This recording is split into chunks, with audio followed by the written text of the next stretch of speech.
بسم اللہ الرحمن الرحیم۔ السلام علیکم۔ ستمبر کی ایک خوشگوار صبح میں اپنی بیگم کے ساتھ سیر کر کے جب واپس آ رہا تھا تو راستے میں فوج کے 3 ٹرک دکھائی دیے۔ فوجی جوانوں کو دیکھ کر یکدم میرا خون جوش مارنے لگا اور یہ دیکھے بغیر کہ میں بائک چلا رہا ہوں، میں فوجی بھائیوں کو سلوٹ مارتا رہا۔ بائک پر پیچھے بیٹھی ہوئی بیگم نے حیرت سے پوچھا، خیریت تو ہے؟ آج فوجی بھائیوں کو بہت سلوٹ مارے جا رہے ہیں۔ میں نے کہا، میں نے اپنے عظیم فوجیوں کو کیوں سلوٹ نہ ماروں جو میری اور پاکستانی قوموں کی خاطر اپنی جان پر کھیلتے ہیں۔ تمہیں یاد ہے کہ جب 1965 کی پاک بھارت شروع ہوئی، اس وقت میری عمر 10 سال تھی اور میں لاہور کینٹ کے ریلوے کوارٹروں میں والدین کے ہمراہ رہائش پذیر تھا۔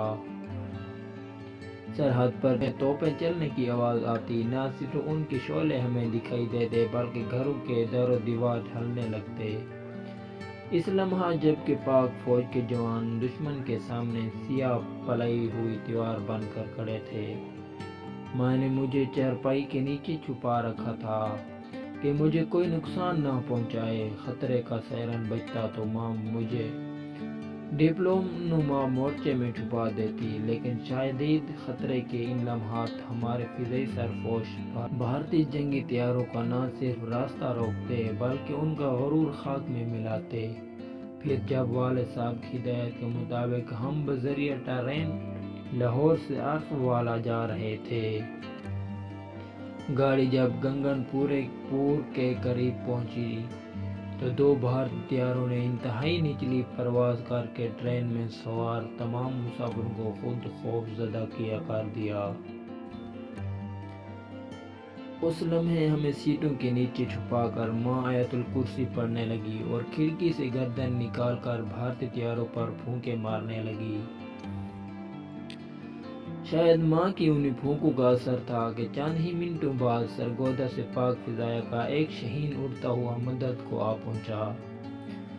اس نے دونوں بھارتی طیاروں کا کچھ اس طرح تعاقب کیا کہ وہ کوشش کے باوجود ٹرین پر بم نہ گرا سکے۔ بالآخر باری باری دونوں کو تباہ کر کے وہ شاہین مسافروں کے نعروں کی گونج میں واپس چلا گیا۔ میں نے بیگم کو مخاطب کرتے ہوئے کہا، تمہیں اس بات کی خبر ہے جب 1948 میں بھارتی فوج نے وادی کشمیر پر زبردستی قبضہ کر لیا تھا؟ یہ قبضہ ختم کروانے کے لیے پاک فوج کی بکھری ہوئی نفری نے کیپٹن راجہ محمد سرور کی قیادت میں اپنی جان کا نذرانہ پیش کر کے کشمیر کا کچھ حصہ آزاد کروا لیا تھا، جسے آج ہم آزاد کشمیر کے نام سے پکارتے ہیں۔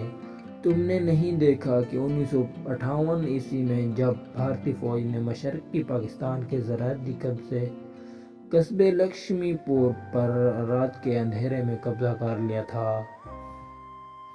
پاک سرزمین کے اس حصے کو دشمن کی ناپاک وجود سے آزاد کروانے کے لیے میجر طفیل محمد کی قیادت میں ایک ایسا خونی معرکہ لڑایا گیا جس میں میجر طفیل محمد نے چند ساتھیوں جو ہم شہادت نوش کیا، لیکن وطن عزیز کے اس گوشے کو دشمن سے آزاد کروا لیا تھا۔ پینٹ کی جنگ میں سیالکوٹ پر بھارتی فوج 600 ٹینکوں کے ساتھ حملہ آور ہوئی تھی اور اتنی بڑی تعداد میں ٹینکوں سے لیس بھارتی فوج کو روکنا تقریباً ناممکن تھا۔ تم نے پھر دیکھا کہ پاک فوج کے جوان ہی تھے جنہوں نے جسموں سے بم باندھ کر ٹینکوں کے نیچے لیٹران کے پر خچے اڑا دیے کہ بھارتی فوج کو الٹے پاؤں بھاگنا پڑا۔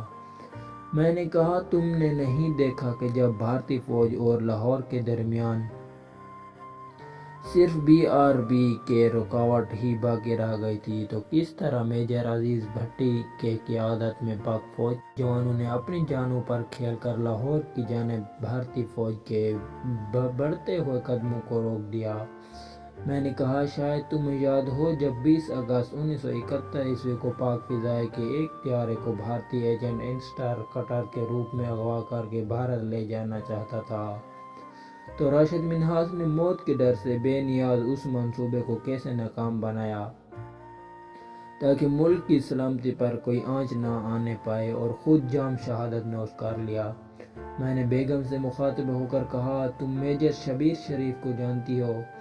1971 کی پاک بھارت جنگ کے دوران دسمبر کے اس مہینے جبکہ سردی سے پانی بھی نہروں اور دریاؤں میں جم جاتا ہے، پاک فوج کے اس شیر دل افسر نے اپنے ساتھی سمیت ہیڈ سلیمان کی سیکٹر میں برف کی طرف ٹھنڈے پانی میں کود کر نہر کو اس لمحے عبور کیا جب بھارتی فوج شدید ترین گولہ باری کر رہی تھی اور 10 کلومیٹر بھارتی علاقہ فتح کر کے درجن دشمن فوجی جہنم واصل کیے۔ میں نے کہا، تم سوار محمد حسین کو نہیں جانتے، جس نے ڈرائیور ہونے کے باوجود ظفر وال سیکٹر کے علاقے میں 1971 کی جنگ میں اس قدر استقلال، ثابت قدمی اور بہادری سے دشمن کے بڑھتے ہوئے قدم روک رکھے کہ کوشش کے باوجود دشمن اس علاقے میں پیش قدمی نہ کر سکا۔ محمد حسین کے بھی بیوی بچے تھے، اس کا دل بھی چاہتا تھا کہ وہ بھی اپنی زندگی آرام سے گزارے۔ پھر کس نے اس کو مجبور کیا کہ وہ اپنی فرائضی منصبی سے بڑھ کر ملک و قوم کی سلامتی کے لیے اپنی جان کا نذرانہ پیش کرے؟ اگر آپ کو یہ سٹوری اچھی لگی ہو تو پلیز میرے چینل کو ضرور سبسکرائب کریں۔